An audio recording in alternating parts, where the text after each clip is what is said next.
어제 본문에 예수님께서 어린 나귀 새끼를 타시고 예루살렘에 입성하시게 되었습니다. 많은 사람들이 종려나무 가지를 들고 호산나 하면서 예수님을 이스라엘의 왕으로 부르면서 환호하는 이런 장면이 연출되었습니다.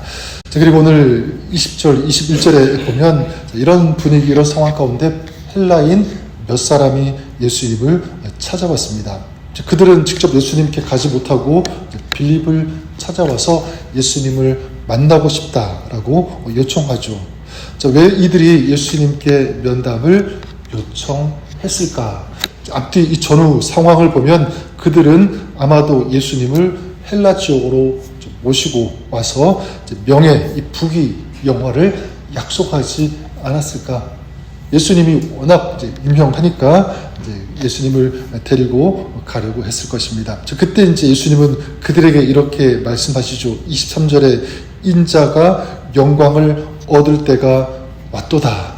그들의 말대로 거기에 가서 영광을 받으시겠다는 것인가? 그렇지 않죠?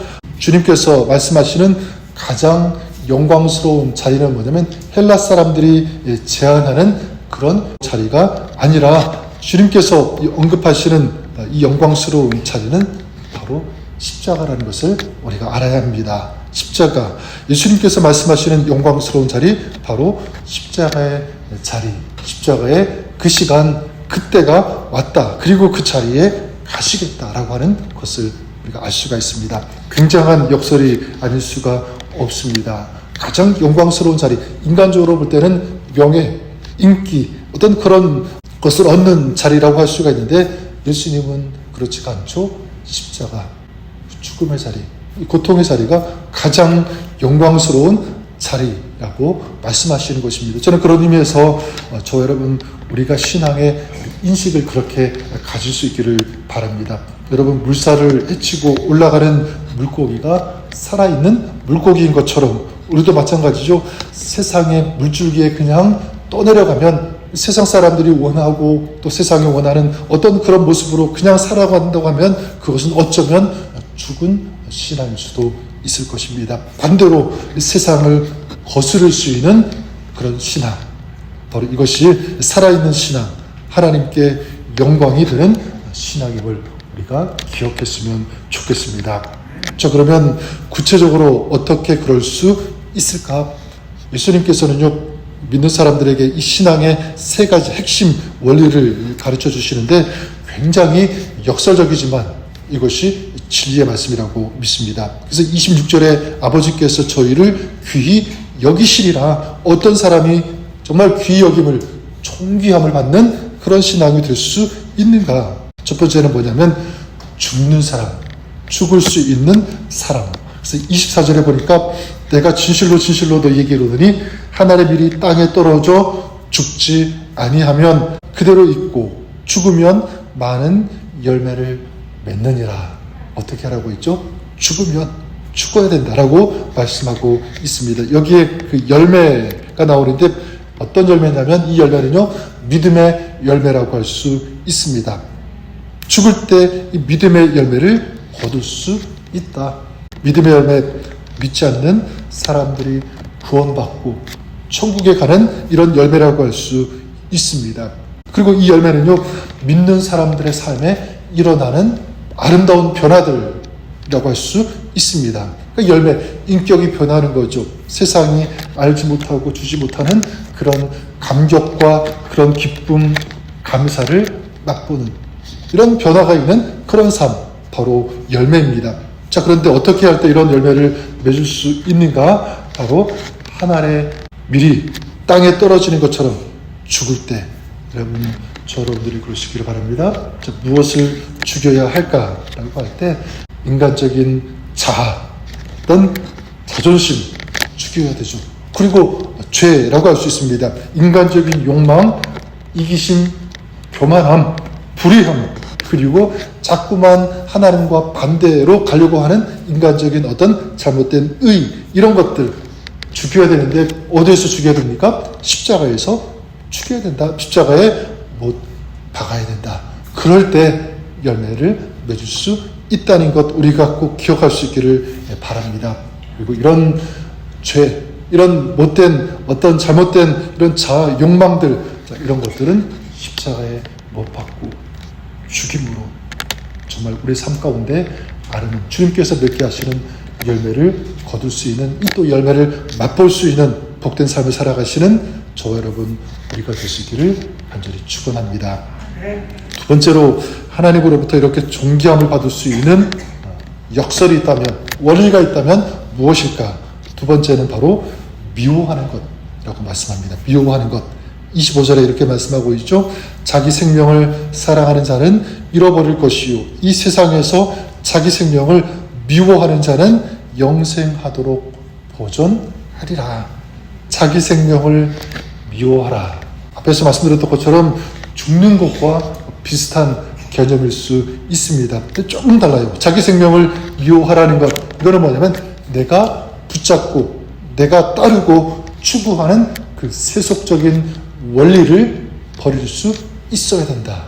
미워해야 된다. 또한 자기 중심적으로 살아가는 그런 삶의 방식들, 여기에서 벗어날 수 있어야 된다. 이런 의미가 있습니다. 어떻게 자신의 이익과 욕망을 추구하는 삶에서 벗어나서 하나님께서 원하시는 것, 그리고 이웃을 위하는 이런 삶으로 나아가는 것, 그런 삶을 살아가는 것인 줄 믿습니다. 자신의 이익을 최우선으로 삼는 것이 아니라 정말 하나님께서 원하시는 것이 무엇인지 그것을 알고 그것을 위해 살아가는 그런 삶이라고 말씀드릴 수 있습니다.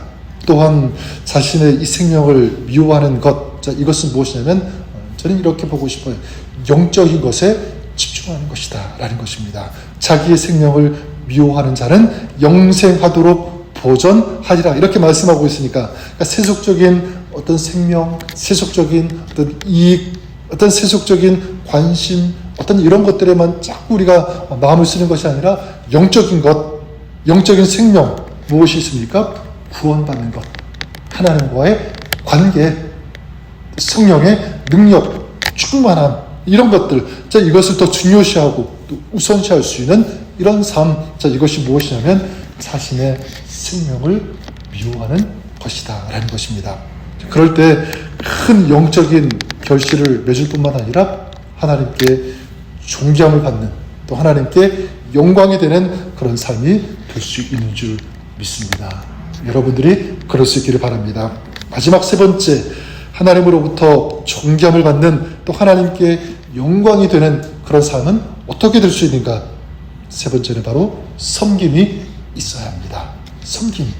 26절에 이렇게 말씀하죠. 사람이 나를 섬기려면 나를 따르라. 나 있는 곳에 나를 섬기는 자도 거기 있으리니 사람이 나를 섬기면 내 아버지께서 저를 귀히 여기시리라. 여러분, 내가 죽고 생명을 미워하는 그 삶의 결론은 무엇이냐면 주님을 섬기는 것으로 나타나는 줄 믿습니다. 주님을 섬기는 것, 전 우리가 그럴 수 있기를 바랍니다. 여러분, 섬김을 받으려는 자가 아니라 오히려 반대로 섬길 수 있는 그런 자가 될 수 있기를 바랍니다. 신앙적으로도 동일하게 적용할 수 있는데, 우리는 늘 항상 주님께서 나를 위해서 무엇을 해주실까? 무엇을 해주셔야 되는가? 여기에만 온통 관심을 가질 때가 많은데, 성숙한 신앙, 참된 믿음의 사람은 그렇지 않습니다. 물론 하나님의 은혜, 인도하심, 하나님의 도심을 구해야 되지만, 또 한편으로는 내가 주님을 위해서 무엇을 할까? 나는 주님을 어떻게 섬길 것인가? 이것이 우리의 관심이 된다는 것입니다.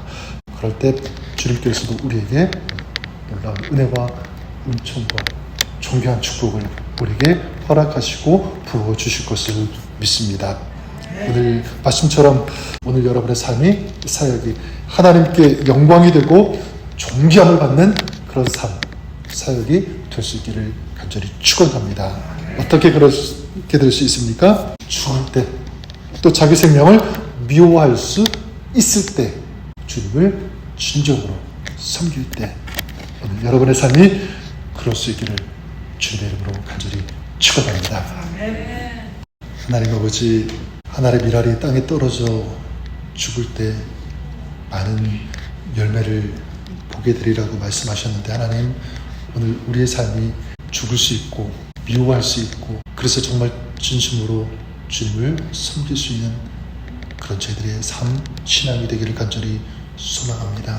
저희들의 못난 자, 죄성들, 저의 습관들, 세속적인 원리를 추구하고 따르고 인간적인 어떤 그런 성공을 추구하고자 하는 그런 마음들 겸손히 내려놓게 하시고, 또 영적인 것에 믿음에 하나님과의 관계에 최우선시하며 우리 관심을 두고 그것을 추구하며 살아갈 수 있는 저희들의 삶 되게 하여 주시옵소서. 그럴 때 오늘 우리 가운데 부으시고 채우시는 하나님의 아름다운 열매, 하늘의 은혜와 하늘의 축복 경험하게 하시고 누리게 하여 주시옵소서. 믿음으로 기도할 때 주님께서 들으시고 그 기도 가운데 주님 오늘도 역사하여 주시옵소서. 모든 영광 주님 앞에 올려드리고 감사드리며 예수님 이름으로 기도드립니다. 아멘.